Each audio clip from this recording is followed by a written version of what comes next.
In this táimid Tarraingt an Orlar, or Tarraingt an Talamh, Tarraingt an Sliotar, nor tá sé an Talamh.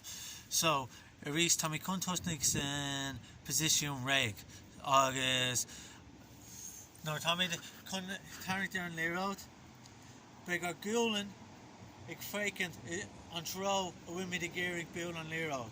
So mar tá mí sé ag búil le an tro seo, tá má gúlan ag fécint an tro sin, beag mé san position reg, chuig mé sleannig má lámh a sús, má lámh ag bán an cumán, sús chuirna gá lámh le chéile, beag an cumán sús an seo, má súil ag gánaí ar an Léród,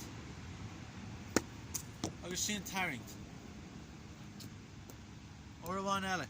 So, tá mé ag géirig búil an Léród inne, an tro seo a ríist, beag tá mé chun bheith seasamh taobh le an Léród, san position reg, sleannig má lámh a sús le chéile, agus cumad má súil ar an Léród, Tarraingt.